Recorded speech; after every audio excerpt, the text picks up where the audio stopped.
Anthony Joshua versus Francis Ngannou, 10 rounds in the heavyweight division. Look, we're going to do this thing a little bit differently in this video. Not too much of a breakdown here. We're just going to have more of a discussion. So I'm going to take the microphone off the stand and we're just going to talk about it as if you're sitting on the couch right next to me. Ngannou has got to be feeling good. He's going to be making more money in these past two fights against AJ and Tyson Fury than he's probably made during his whole entire MMA career. Correct me if I'm wrong in that. I don't know the financial balance and fullness of Francis Ngannou's MMA career from it comes to a financial standpoint, but I'm just speculating that he's made more money in these two fights than he has his entire MMA career. And not to mention, this is his second fight in boxing, and he's fighting two guys who are atop the division. I checked before I made this video. ESPN in their rankings have Tyson Fury as number 1, Usyk number 2, and Anthony Joshua number 3. So Ngannou isn't ranked in that ESPN. He's ranked in the WBC. I think he's number 10 there, right? But the man has found a way to come into the sport of boxing from a professional standpoint and fought the number 1 guy. And now he's about to fight the number 3 guy. He's only had 2. This is going to be his second fight. So, you know, if we're talking about from a financial standpoint and making an impact as soon as you come into the ring, he's already won. Now, if we're talking from a boxing standpoint, well, on paper, he's 0-1, right? And I think many people still think Francis Ngannou beat Tyson Fury. Look, all that doesn't matter. That's old news. The record is the record. So we keep moving forward. In the boxing sense, the record, he's 0-1. Let's talk about AJ real quick. Since AJ's losses to Alexander Usyk, he's been on a 3-fight win streak. Decision victory over Jermaine Franklin, and he stopped Robert Helenius, and he stopped Otto Wallin in 5 rounds. So he's back to his winning ways. But I think AJ has been looking sharper, man. The one thing I've said countless amount of times for AJ takes his craft very seriously, right? He's always going to come in great shape, right? He's always going to prepare to the best of his ability. He's always going to do his best to execute on the game plan of whatever him and his team has. We know he can punch. We know he's got power, but I see him setting up his shots a little bit better, especially in his last fight against Robert Helenius. That was a little tough to watch in some parts because I felt like he could have ended that fight whenever he really wanted to. Helenius took that fight on short notice. And I just felt like whenever AJ wanted to close out the fight and let his hands go, the outcome could have happened much, much quicker. But when he fought Otto Wallin, he looked so much better, right? More confident, aggressive, but calm, right? Punching in combinations. And you were seeing AJ use a little bit of head movement and slipping counters. I said, wait a minute, AJ, when you develop this counter punching ability and effectiveness here, where'd that come from? Right. So you could see that he went back to the basics of training and what made him successful over time. Every shot he landed against Otto Wallin had power on it, had viciousness on it, and the intentions were bad. Like he was trying to make his head get cleaned right off, right? It was a great win for him, and it was going back to the old AJ that was punching in combinations, the old AJ that was going to the body, the old AJ that was walking around as if he was the baddest man on the planet. It's that confident AJ. When we're used to seeing that, then we know that we are going to get the best version of him. And I thought against Otto Wallin, the confidence showed, and the sharpness showed, the placement showed, and the aggression showed. And I think if that is the version of AJ that we are going to get against Francis Ngannou, man, it's going to make that fight even much more sweeter. Let's talk about Francis Ngannou real quick, man. He surprised a lot of us.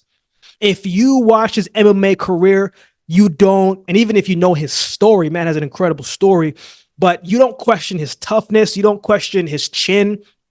You don't question the belief in himself. You don't question his resilience. You don't question his skill inside of the octagon, right? He's big, he's strong, he can punch, he's got heavy hands, he could take a shot, right? You don't question him in the octagon, right? But when things go a little bit into the boxing ring, things are a little bit different. MMA, for those who aren't really aware and know of MMA, mixed martial arts, right? You do a bit of everything. Right? One week you might be working on boxing. Next week you might be focusing more on jiu-jitsu. You might be mixing a little bit of Muay Thai in there. You might have to get some wrestling, and you might have to do a little bit of all of those things every single day. Then you got to get some cardio and conditioning.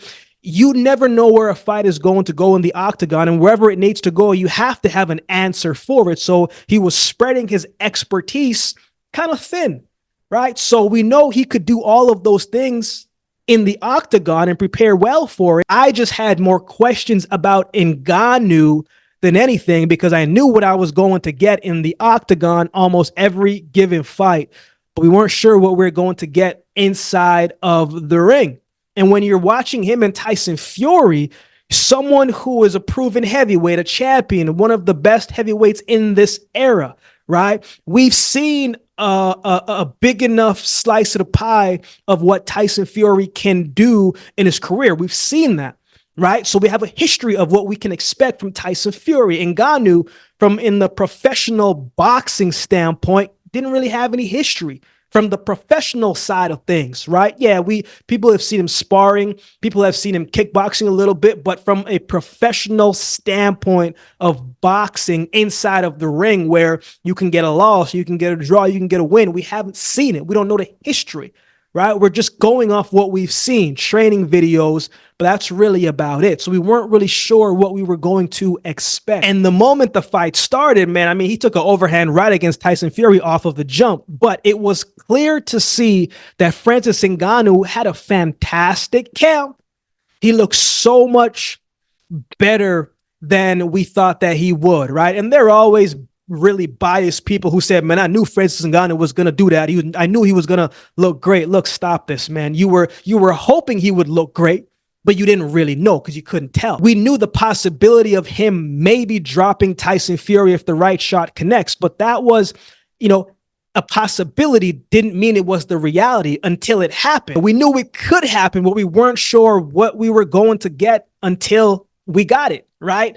And Ngannou might not have the hand speed, but he's got the heavy-handed pop in his shots. I thought he fought very well throughout the fight to me, man. I thought he showed, obviously he has a great chin. He took an elbow in there as well, too. I thought his technique was solid, not great, but it was solid. And I'm expecting the technique to be a little bit better, because now he's had 2 full camps under him where he's solely focused on one specific thing, where he has to improve, has to make adjustments, and that just comes naturally. Plus, he's a great athlete, right? So he knows how to prepare well for the fight, and his team, well, I'm sure they'll get him right. So if Fury, the thing that I saw about Ngannou, though, was he was getting tired past 5 rounds. And if Fury came in better shape, I mean, we saw what Fury looked like in the recent build-up preparation. When he was going to fight Usyk, he dropped weight, he looked slim, he looked prepared. This version of Tyson Fury did not look prepared. And if he was prepared, he probably could have taken advantage of a tired and winded Francis Ngannou. But also, Ngannou made him be cautious because he did drop him in that 3rd round. So he couldn't just come in and overcommit and put himself in danger, because Ngannou, his reaction, his response, his counter was that well. So you had to be wary of the power, but he was tired. AJ is going to come into this fight in great shape. He knows what's at stake here. If he loses this fight, he's going to get dragged probably for the rest of his career. If he wins this fight and even stops Ngannou, it's a good win for him. And he did what Fury couldn't do, and so forth, and all that good stuff. If Ngannou wins, he will probably fight the winner of Tyson Fury and Alexander Usyk, the way how his boxing career has went, So it's going to be interesting to see, man, how this one unfolds. I'm expecting to see a great fight on the night. I'm expecting to see a much more improved Francis Ngannou, and I'm expecting that little sharper version of Anthony Joshua that fought Otto Wallin, but he's got to be careful in this one, man, because Otto Wallin is not the puncher that Ngannou is, heavy-handed wise. So I think this is a great card as well, too. Going to be a great fight across the card. I'm looking forward to seeing how it unfolds. So who wins? If I'm a betting man, I'm putting money on Francis Ngannou, man. Why not? You know, but I like AJ to win this fight. How? That's a great question. I think AJ is a bigger puncher than Tyson Fury, but I wouldn't say AJ has the chin like a Tyson Fury. If the right shot connects on AJ, well, it could be a little Andy Ruiz-ish. You know what I'm saying? If you get what I'm saying. I think AJ and his team will come in with a great game plan, and I think he'll find a way to get it done, man. I think he's going to play safe. I think he's going to take what's given to him. I don't think he's going to overcommit to any shot, and I think he's going to make sure that he doesn't get on the back end of those shots. Ngannou has not been stopped before in his career, period. In boxing, MMA, I mean, in the MMA, he's fought some big punchers in their own rights, right? Stipe Miocic, right? Derek Lewis, Jairzinho Rozenstruik, guys who are heavy hitters in the sport of MMA, right? Guys who can punch. And he can take a punch, he can take an elbow, he can take a kick, he can take a whole bunch of shots. That chin is strong, and he's a big cat. He can take a shot. So I'm leaning towards AJ to win this fight by decision. I'm not ruling no stoppages out by both men in this fight. It's heavyweight boxing. Anything can happen. But I'm expecting a few drama-filled moments in this fight. You know, if AJ can take his time and jump on Ngannou when Ngannou gets tired and doesn't get clipped, there's a good chance that he might be able to get himself a little stoppage win, right? So going to be interesting, man. You can't cut out no man. If it's one thing about Francis Ngannou is he believes in himself and he believes he can get the job done. Will it happen on the night? We shall see, of course. But I like AJ to get it done on the night. What are your thoughts on this fight? Who do you have winning this one? Let me know in the comment section below.